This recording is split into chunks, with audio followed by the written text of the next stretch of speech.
Hi, today I'm going to be talking about these three travel journals. I really like all three, although I'm not typically one to use a travel journal that's pre-published, and I probably won't actually use any of these completely pre-published, but will rather pick and choose spreads to put into my own personal travel journal. So this one is Skedaddle, an out there travel journal. There's the ISBN, but I will also put that in a comment or description. I love that, first of all, there's some cute stickers. There's also a bunch of handy dandy charts. There's plenty of blank lines and pages for you. But I also like some of the spreads in this travel journal. Useful gear, useful junk, things that you might want to take with you. Stubs and stuff, so tickets for events that you go to, you can attach them here. Travel enemies, people that were just terrible, but also favorite strangers, people you met along the way that you really liked. I've never thought to list things like that. Did you see friends? What were some fashion trends or did you see animals regular? What were some fashion trends that you spotted? I love a good map, and I think drawing your own map is a lot of fun. I'd never thought to do that before. List out the things you did first, things that you will never do again. There's just a lot of really fun little lists and things, and I really like how colorful this journal is. There are, things to look up, cute or funny signs and ads that you saw. Foods that you enjoyed or didn't enjoy. I love the idea of rating places you've gone to, things you've done, any slang or phrases that you heard. I just think this is a really fun, cute journal. And I mean, honestly, commemorative tattoo ideas. What a fun way to think about your travel, even if you have no interest in getting a tattoo at all. Super cute. This one is really good if you really like a lot of color and you like making lists. It's really good if you're creative. There's also a few games that you can play. How fun would it be to play Ice by Travel? And then all those notes pages.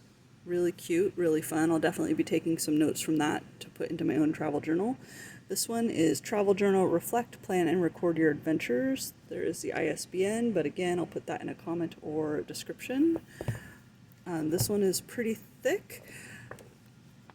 It also has numerous charts, lots of information.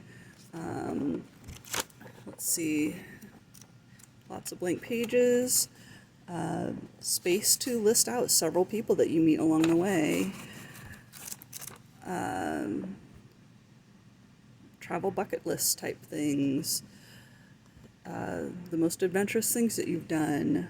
This one's really good if you enjoy a checklist, if you enjoy a lot of guidance for your travels. And I love this color-coded time zone map. Not only is it pretty, but it's super helpful. My one thing that I don't necessarily like as much with this travel journal is these pages. There's not a lot in between. Well, there's nothing in between, so I'm not sure how you would use these to document travel in this particular book. I would be really inclined to take these pages out and attach them to a different travel journal, or put them into my own travel journal, because there's not a lot of space within these pages to go in depth for your travels, but I do like the layout. I would definitely use these in my own travel journal in the future. This one I really like. I love the minimalist color palette. I love the design, the artistic elements of it. It's really good for if you like to list, if you like to do a lot of writing. There are a lot of writing prompts. What are you feeling more of? What are you feeling less of? What are you thinking about? What are you looking forward to? Some good quotes. I learned to watch and I learned to wander. Describe where you are. Some of the first sensory things that you noticed. I love to sit in a new place and close my eyes for a moment and just listen. What you start to notice after you've been observing your surroundings for a while. Are there any trends that you're seeing? Any common habits that you're seeing? Favorite things to eat according to the locals, something the locals consider a best kept secret, a place they love spending an afternoon. I love this idea of simple but specific things, recording items in these little squares. If you love plants and maybe you're going to a botanical garden, you could draw a different flower or a different plant in each circle. I think I called them squares, didn't I? Again, drawing a map, a lot of fun. More ways to list different locations and what you enjoyed. If this place had a perfume, it would smell like. If this place had a soundtrack, the song would be. If it had a flavor, the flavor would be. Really interesting ways to think about a place. A good way to keep an itinerary here, or to discuss your mood, things that you did.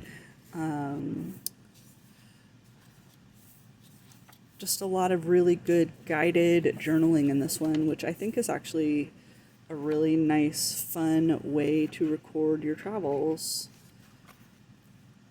I think that you could use this for one trip, or you could break it up into many trips. Yeah, so everywhere you go, if I was going to use one of these travel journals strictly as it is in a book form, I would definitely probably use this one first.